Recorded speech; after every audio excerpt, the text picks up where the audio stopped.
Good morning sa ating lahat mga kaibigan.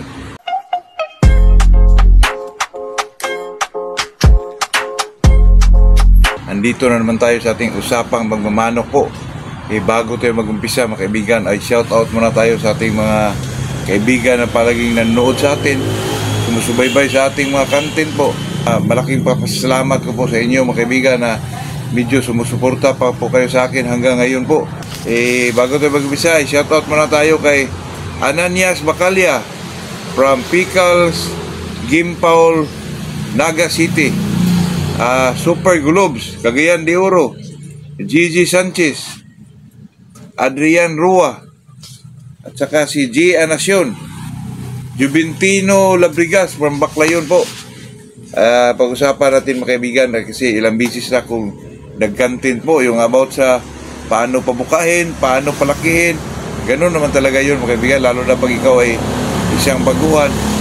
Di talaga natin alam yung paano talaga, pero yung mga medyo may alam na po, alam naman natin yun na step by step yun from stag booster, stag developer, hanggat sa mag-maintenance ka pa ng mga kaibigan, mag-maintenance ka na ng Inerton, Inermax, ganun talaga yun mga kaibigan. Ang iba naman ay sila lang ritso ang maghalo-halo po kasi nandyan naman yan sa market. Kuha ka ng fighting pellets, slasher, concentrate, ganun po. Pero sa akin mga kaibigan, ito po ay hindi ko rin ito sarili po mga kaibigan. Ito po ay nakuha ko rin sa kaibigan ko na bago ko bigyan ng maintenance page mga kaibigan. At saka tayo naman mga kaibigan ay bukas naman tayo sa lahat ng pamamaraan mga kaibigan, basta makatulong lang talaga sa ating maalagang manok po. Ito kasi bago natin pa kainin ng maintenance page mga kaibigan, ay galing tayo sa stag developer, ano man yun, bago natin pa kainin ang manok natin ng mga kaibigan, itong tinatawag nating Inerton o mga maintenance page, ay pakainin muna natin ito mga kaibigan. Ako, pag ma-try nyo ito mga kaibigan, ay talagang magugulat kayo sa resulta po kasi parang nililinis muna niya yung yung internal ng isang manok mga kaibigan bago natin purgahin, bago natin paliguan, purgahin o injikan man. Pakainin muna natin ito mga kaibigan. Ito ho ay pinaka-importante po. At saka ako mismo nito mga kaibigan ay nagulat mo sa resulta mga kaibigan. Pakainin mo ang manok nito ng 2 weeks mga kaibigan. Itong tinatawag nilang kanin, crack corn, at saka itong mga kaibigan, itong quacky roach mga kaibigan.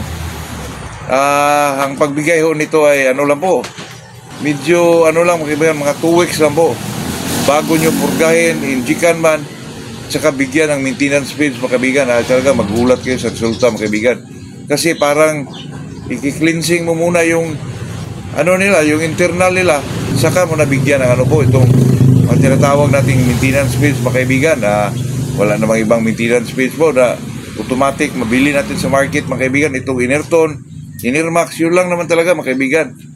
At yung iba naman ay yung mga Warhawk sa developer po sa akin mga kaibigan. Wala ka nang hanapin po sa Inerton o sa Inermax. Pwera na lang po sa mga babae mga kaibigan.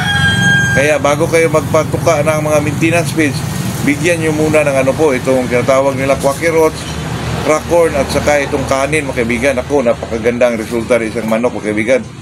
Parang nililinis muna yung internal nila, tapos saka ka na magpurga, inject, at saka paligo po. Tapos mo bigyan ng mga kaibigan, yung tinatawag nating mga maintenance page po. Madali lang ito gawin mga kaibigan. I-try nyo po. Ito ay napaka-importante sa manok. At saka talagang maganda po na magbigay ka nito po. Ay maggulat kayo sa resulta mga kaibigan. Ito po ay matagal ko na rin ginagawa. Ngayon ko lang ginawa ng content mga kaibigan kasi alam nyo na, marami tayong dapat gawin pa dito sa manuka natin. Lalo na tayo nagpahulugan po.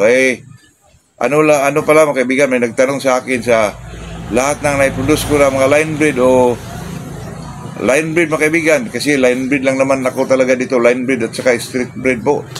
Ano ba daw ang dapat niyang kunin mga kaibigan para makabil siya Nako, pinakamagandang mga kaibigan, itong Golden Boy 5K po. Hindi kayo magsisi mga kaibigan kasi pwede nyo gawing material, pwede yung gawing broodstag o broodcock man. Kasi ito po ay talagang may mga palo at saka maganda ang kulay nila. Parang nasa pamilya na rin sila ng Golden Boy at saka 5K mga kaibigan kasi naman alam naman natin yung Golden Boy at saka 5K, magpapariha lang po.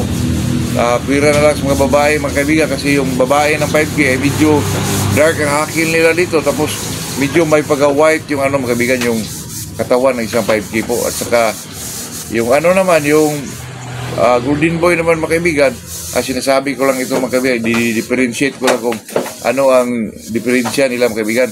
Yung Golden Boy naman medyo basag siya na mga tiger, pagka batik-batik ba mga kaibigan. At saka dito po, at saka medyo light siya ng content kaibigan. Pero mayroon namang 5K naman, medyo dark dito ng pero mag-produce pa rin siya ng kaibigan, basag. Kung tinan mo sa lalaki, parang pare-pareho lang ang kulay ng 5K at saka Golden Boy po. Yun lang mga kaibigan, yun lang ating may share sa araw na to. Pag binigyan nyo nito mga kaibigan ng isang manok bago kayo magpakain ng maintenance feeds po, ay talagang madali lang po pabultuhin ang isang manok mga kaibigan. Totoo yan. Ito naman ay experience natin. Yun lang talaga mga kaibigan, yun lang ating masabi sa araw na to. Magandang umaga sa ating lahat po.